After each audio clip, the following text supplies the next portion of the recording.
So first, for our workflow to be flowy, we need to download 3 things. So first, you need to create a GitHub profile. And once you go to github.com and you create a GitHub, then you can go and download GitHub Desktop. So just look up github.com/apps/desktop or Google it and download GitHub Desktop. It's gonna look a little bit nicer and make our workflow smoother. After you create a GitHub, you download GitHub Desktop, go ahead and look up Visual Studio Code and download Visual Studio Code. This is a text editor for coding, so instead of using P5 Web Editor, we are switching over to Visual Studio Code because it can do a lot more, and you will see why, and you'll be super happy that you made the switch. Okay, next step is to open up GitHub Desktop. I don't know if yours is going to look like this. Maybe you don't have a repository. Repository is the same thing as a project. GitHub is going to allow us to share our work with each other, save different iterations of our work that we can always go back to. So I think my students know what GitHub is already. I'm not going to get too much into it.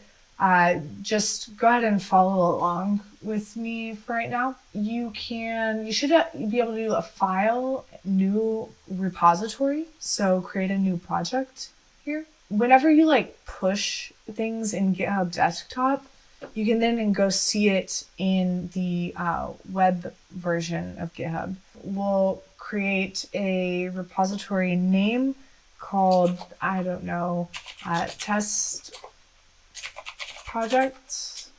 And I'm going to talk a little bit about HTML and CSS first. So I'll just put HTML. And you can write a description here. The path with which you're saving your work is super important. So make sure you know where you want to save it. And I'm just doing it in Documents, GitHub, and I have all of my projects currently unorganized here, but that's where I'm saving it. So this will be test project HTML, and I might just put 2024 next to it and create repo. Cool, so I could go and I could publish my repository, which would then have it show up on the web, or I could open in Visual Studio Code.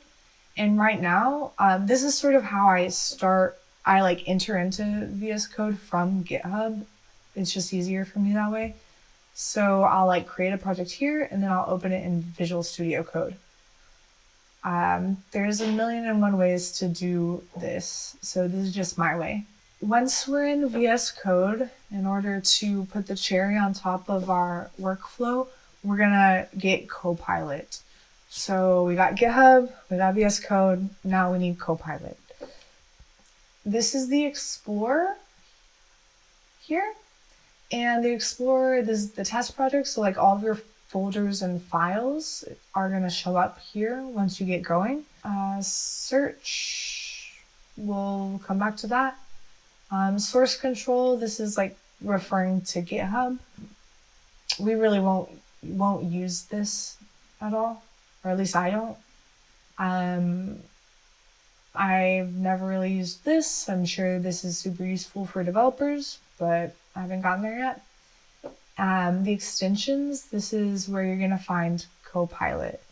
So y'all are not going to see this chat yet because you haven't downloaded Copilot. But once you do, you'll see this little chat. Type in Copilot and go ahead and install it. It's going to ask you to sign in. And I do believe that GitHub Copilot costs a little bit of money, although I think that there's a free trial for a couple of months. It's not necessary for my class, but if you don't want to cry over code all the time, then just do it. And also it might be free for 3 months, so just give it a shot. Cool. So yeah, once you sign in and you get GitHub Copilot, you are probably gonna have to exit out of Visual Studio Code and pull it up again in order to actually see the change. So let's go ahead and do that. So now is to get Copilot Chat. So there's just GitHub Copilot, and then there's another one called GitHub Copilot Chat. So the difference is this one acts sort of like, ChatGPT, where you've got this little chat thing that pops up, and you can ask it questions. For example, create a HTML document that calls P5.js library.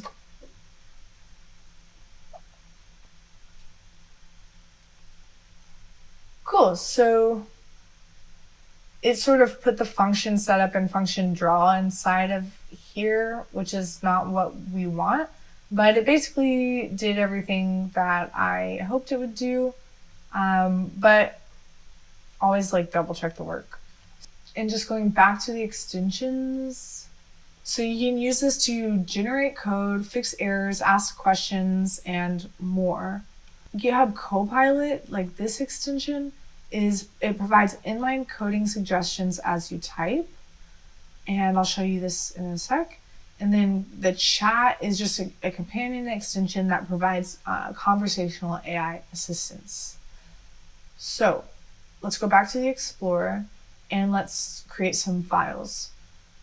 The first one, we're sort of going to copy P5.js. So sketch.js and enter, and create another file here called index.html, enter. Another file called style.css, enter. And if you go back to the P5 web editor and you look on the side, we're just gonna do what they did there. Yeah, there's a lot of different ways to approach this, but just to show you.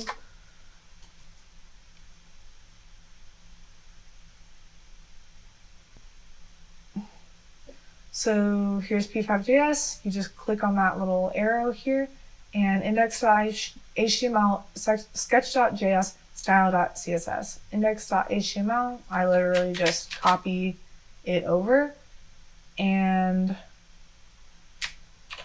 paste it in, undo, the index.html here, boom. And I do the same thing with the style and the sketch. Or you could say Control-I and ask GitHub Copilot to do it. So let's try it out. Control-I, create setup and draw functions from P5.js. Cool, so it's, I'm gonna accept that. So it already started it drew a little circle, it put a background, it created the canvas, and it set it up just to get us rolling. So that's what's cool about Copilot. It just makes things a lot faster. It also auto finishes, auto completes stuff. So right? And then just assumes what you want, which is awesome. And it adds comments, so it's just going to make things much faster. And before we finish up this setup video, there's a couple more things that I want you to get. And in the extensions, it's up to you, but you can get Prettier. I have Prettier, which is a code formatter. If you're messy with your tabs or your spaces and stuff, getting a code formatter will just tidy up the code. So say I'm have something like this, undo, like that, right? If I do Alt Shift F, and the way I remember that is fix, Alt Shift fix, then it restructures, reformats the code. So I think Prettier is a good extension for that. And the last extension before we get started is called Microsoft Live Preview, I think.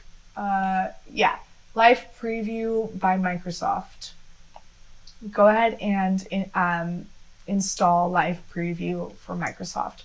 And the reason why we're going to do that is because with Live Preview, you can right click the index.html file and do show preview, and it just sort of like pops up on the side, boom, with the circle that Copilot drew for us. So now we've got everything, the whole project is just set up so that we can create in a very easy way and also share our work online, which is awesome.